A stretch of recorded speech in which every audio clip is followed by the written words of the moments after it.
right, let's go ahead and take a look and get started with our final lesson video for Unit 2. Unit 2, Day 4. We will be talking about angle proofs, and we'll have some references for that. We're going to still talk about geometric proofs in 2 columns, but all the proofs we do in this lesson will be based on angles. So I'm giving you a reference page. There's not a lot to write down here, but it's just going to review a lot of information, so I'm going to go over it with you carefully in the video. If at any point you need to pause and go back and listen to something again, go ahead and do that. When you're watching the video, if you have any questions about this, please bring them to class to ask me about it, and then we can clear this up. I know the proofs are difficult. I know that you're going to have a hard time with this at first. At least most of you will. Some of you may not too bad. But you can all figure it out. We can always go back and relook at things, and you can and will be able to figure this out. All right? So once again, I've reminded you of your properties of equality, POE. Last lesson, we learned about some properties of congruence, POC. There you are. All right? And then we're going to learn some other definitions to go along with what you just did. All the definitions we talk about today will be in reference to angles. Okay? So when you see the symbol, it means an angle. All right? Now, I'm going to also remind you of some shorthand notation. This double-ended arrow stands for the phrase if and only if. All right? That double-ended arrow means if and only if. And so these are read as the measure of angle A equals the measure of angle B, if and only if angle A is congruent to angle B. This is our definition of congruence again. We're just specifying angles this time. So if angles have equal measures, then they are congruent angles. Or if angles are congruent angles, then they have equal measures.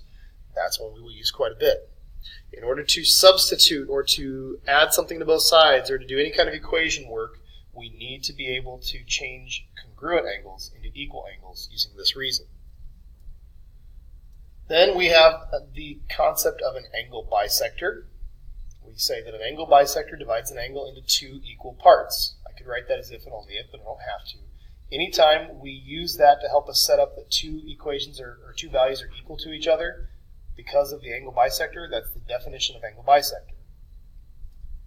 Definition of complementary angles. Remember, complementary angles have a sum of 90. So if you're saying the 2 values add up to 90 degrees, that's because they're complementary. That's your reason.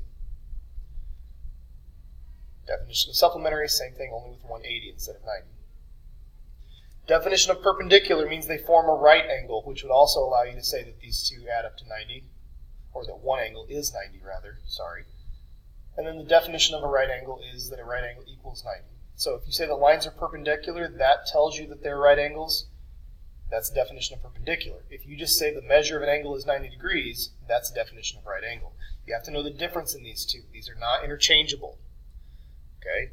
This one, you will be given perpendicular lines like that with a right angle symbol. On this one, they will just specify that an angle is 90 degrees, so we can mark it right. All right, we have one postulate, just like we had an angle, or sorry, a segment addition postulate, we have an angle addition postulate. This is still part plus part equals whole, but we're talking about angles this time. Angle plus angle equals whole thing. All right, and then we do have some theorems that we need to pay attention to. This will reach back in our memories into Unit 1, where we talked about vertical angles. Vertical angles are always congruent. If 2 angles are vertical, then they are congruent. Okay, so angle 1 and angle 2 are congruent angles because they're vertical angles. That's what it means to be vertical angles. Okay, and then we have the complement theorem, supplement theorem, congruent complement theorem, congruent supplement theorem. We are going to talk about these a lot more in class. All right, I'm not going to take up a lot of video time teaching you about these specifically. But whenever we do angle proofs in class or on your homework, you're going to want to use this reference page. Okay, it's going to help you with certain ideas. There we go. All right, should be the last page of your packet. We're going to practice some of these. Okay.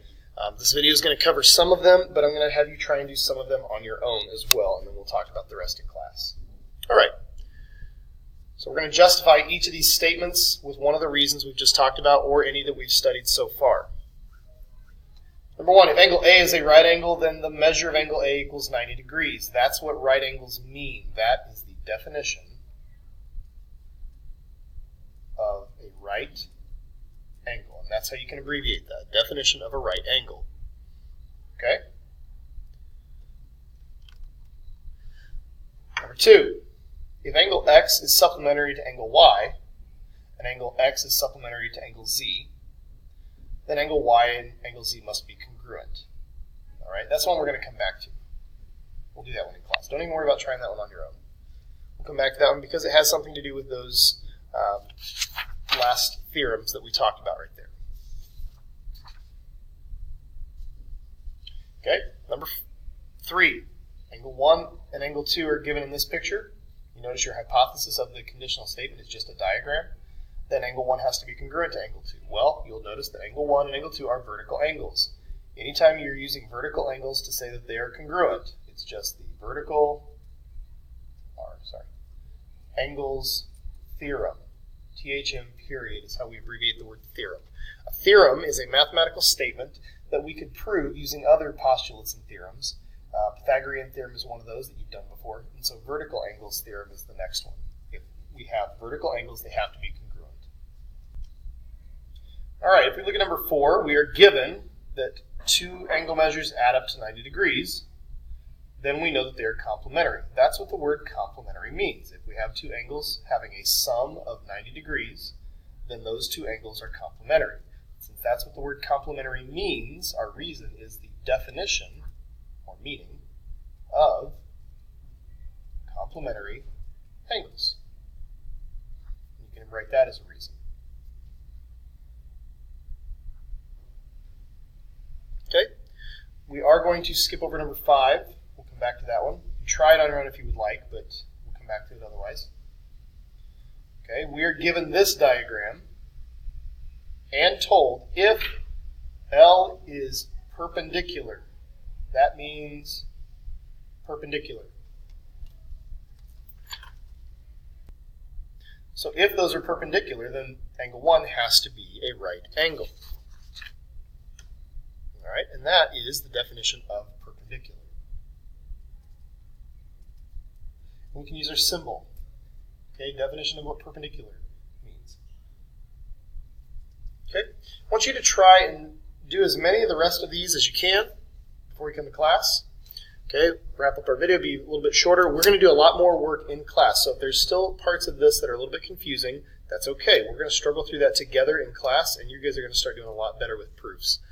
If you have any questions about your segment proofs worksheet, bring those to class also.